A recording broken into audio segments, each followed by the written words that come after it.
Hey guys, it's Goosebumps Completionist, and today I'm bringing you a book review from the Classic 62 series, and that's book number 52, How I Learned to Fly. This is a very different feeling Goosebumps book, but in a good way. This book is phenomenal. Phenomenal. I don't get the common criticisms about this book, but I do agree with one, and I'll get to that near the end of the video. But nonetheless, this book could be a made-to-TV Disney Channel original movie script. it's a happy ending for the main character. When do you ever see that in Goosebumps? When do you ever see an ending that actually makes sense for the character you're supposed to sympathize with, right?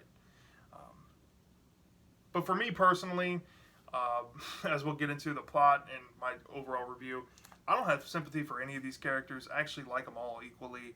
It's one of those patriarchal stories where two guys fighting over the affection of a woman type of situation. One is inferior to the other just naturally.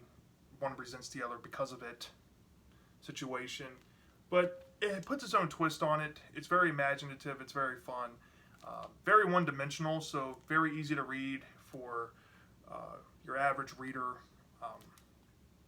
So it doesn't go into too much depth, which makes it easier to follow, more cohesive for your average reader. So it's a very good book. But anyway, let's get into the plot overview.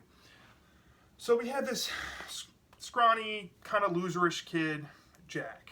And Jack has this big crush on Mia.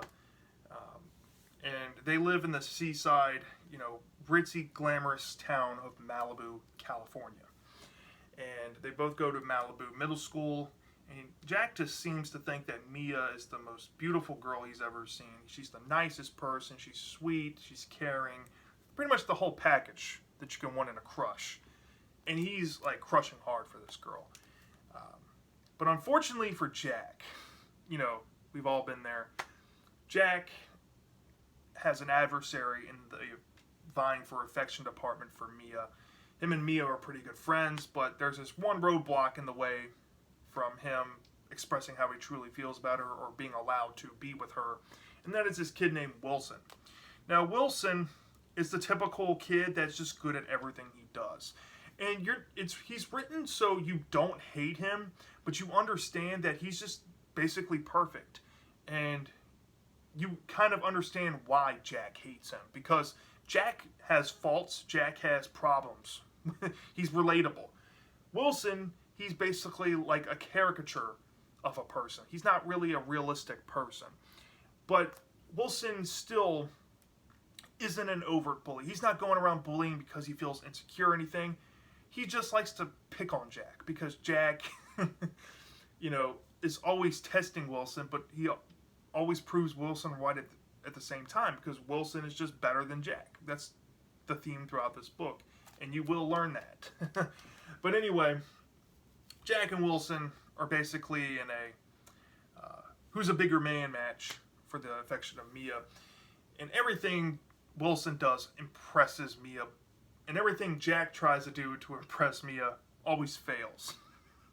There's a couple of funny scenes leading up to this birthday party, which aren't really important to the story, but it kind of builds up to this tension between Wilson and Jack. And the story really starts going when Mia has this birthday party and she invites her friend Jack. Jack's kind of friend-zoned in this situation at this time.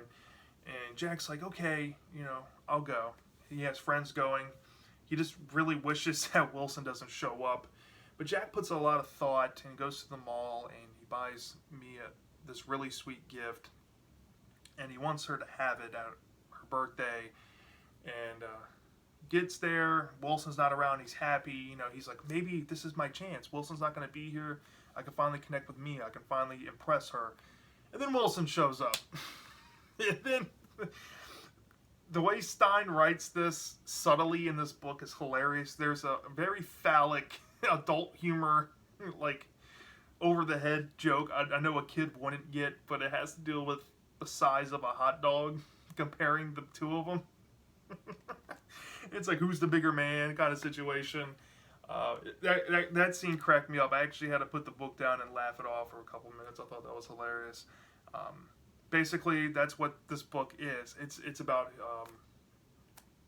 who can impress Mia the most, and I guess I don't want to get into that dark thing, but or more adult humor, but anyway, it comes for present time after Jack embarrassingly rips his pants in front of everyone.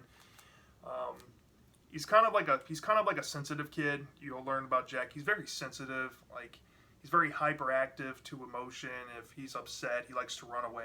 And I want to call him wimpy because I think that's kind of rude, but I think he is on the wimpier side.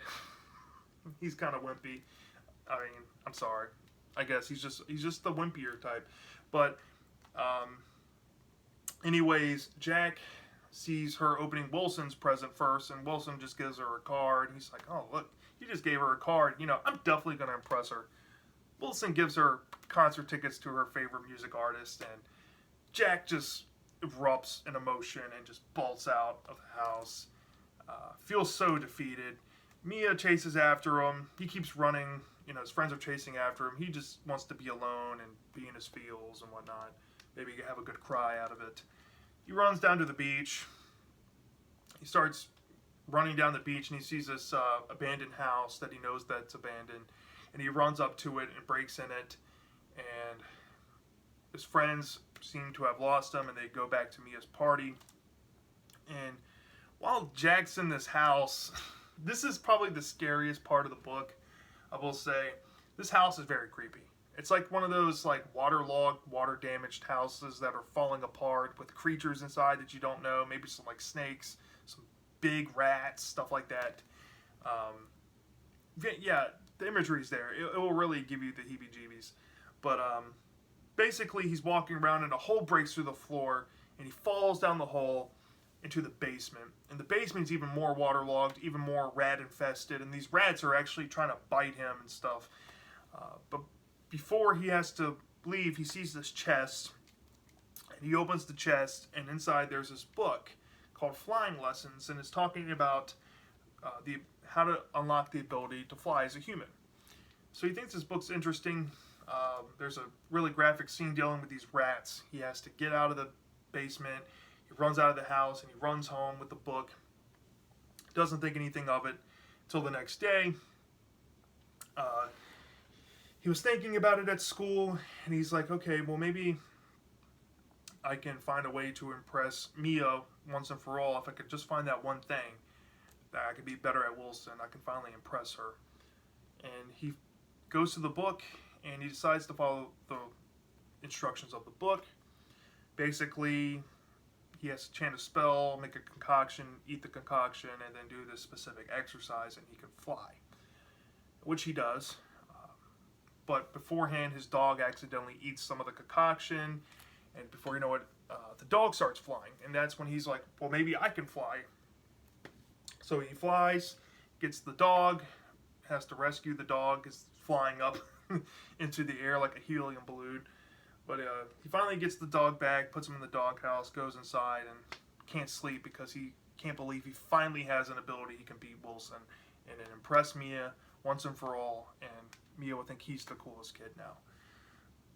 But, much to his chagrin, while he was saving his dog, Wilson saw what was going on, went into his house, saw the mixture and whatnot, saw the book, stole the book from him after he saw where Jack had hid the book, and used to make his own recipe. He did the chant himself, and he acquired the ability to fly.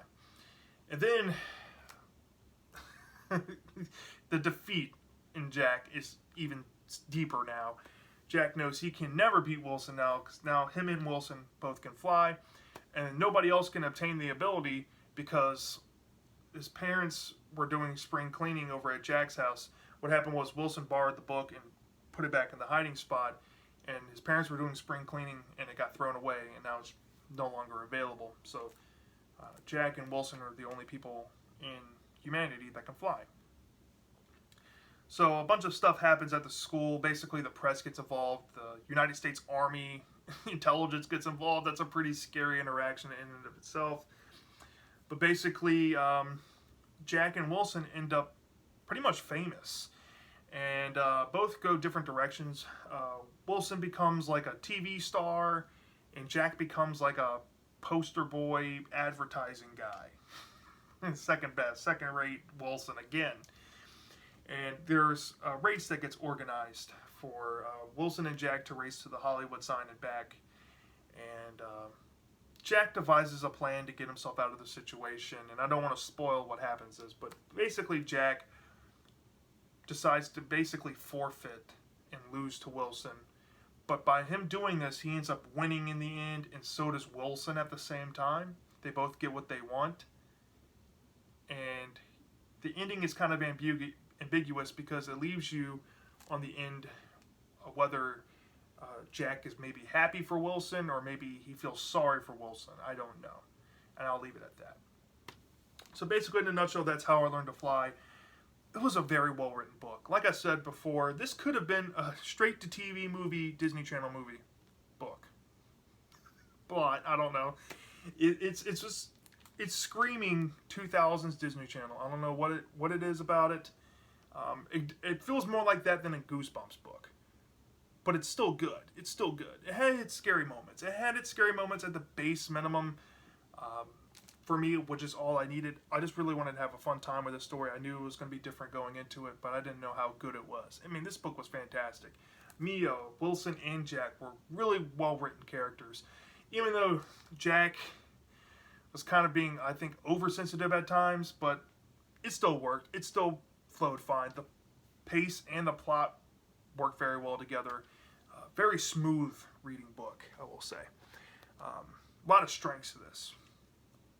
Now, the one little minimum, but I'm not going to deduct points on it, is just the base minimum of horror. I feel like I want more, but we really don't need more in the story because we did get the base minimum of horror, but I just wish there was more. It's not that it needs more, I just wish there was more. That's my only complaint. I wish it was a little bit scarier than what we got, but it was still a good book. And since I had nothing to deduct on it, I'm giving this book a perfect 5 out of 5. Very good book. It's definitely up there. I wouldn't say it's the best book I've ever read, but it's up there. I don't know where yet. When I get to a ranking eventually one of these days, I will probably rank it really high. But yeah, this is a really good book. So yeah, that's what I thought about How I Learned to Fly. Let me know in the comment section, guys. Did you love it or did you hate it? And I'm dying to know. See you next time.